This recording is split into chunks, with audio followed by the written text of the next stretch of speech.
Bon, ça fait 22 journées que ça dure, va peut-être falloir arrêter de dire que Lens c'est une surprise. À ce stade-là, c'est plus un coup de bol, c'est un projet. Et ça commence vraiment à se sentir cette année, les Lensois ils sont en mission. Depuis début octobre, donc 4 mois et demi, Lens c'est 2 défaites. Pour le reste, c'est que des victoires. Alors on parle énormément de la série de victoires consécutives de l'OL, et à juste titre, franchement, c'est assez incroyable ce qu'ils font. Mais Lens, clairement, c'est vraiment énorme aussi. C'est une équipe qui est pleinement lancée et qui clairement s'arrête plus. Et en plus, c'est pas que des victoires à l'arraché, hein. On l'a encore vu le week-end dernier, leur victoire 5-0 contre le PFC. Il y a quand même de la qualité, c'est quand même assez impressionnant. Et en plus, Lens, c'est l'équipe en Ligue 1 qui se procure le plus d'occasions nettes. Assez nettement, justement, devant le PSG.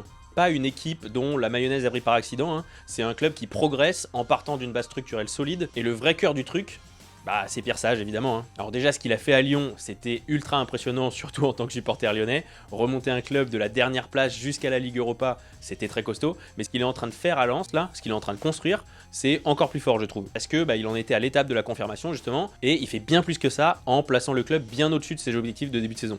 Il arrive derrière Will Steele dans un club déjà structuré, déjà organisé, déjà exigeant quand même, mais il arrive à lui faire passer 3 paliers d'avance dans sa progression. Et sur le même modèle qu'à l'OL, hein, un management basé sur l'humain, sur la méritocratie, un cadre clair, des rôles définis et des individualités au service du groupe surtout. Et c'est ça qui est fort, parce que les joueurs, ils brillent pas contre le collectif, ils brillent par le collectif. Des profils comme Mathieu Hudol, comme Hudson Edouard, comme Florian Thauvin, Wesley Saïd, évidemment, c'est pas des peintres, mais ils se bonifient et ils revivent dans le système de Pierre Sage.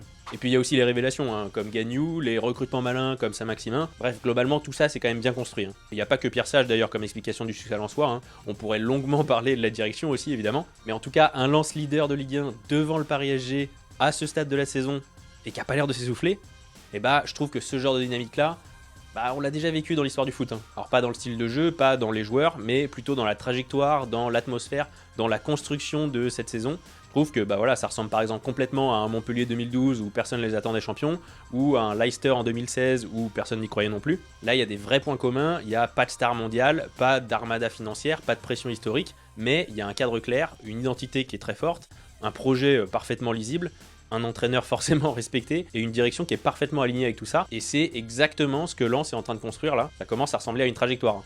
Bon alors peut-être qu'ils vont finir champion de Ligue 1 devant le PSG, peut-être que finalement ils iront pas au bout, mais en tout cas je trouve que Lens ils sont clairement en train de reproduire un modèle qu'on commence à connaître maintenant depuis le temps, et ils ont pas l'air prêts pour s'arrêter. Hein.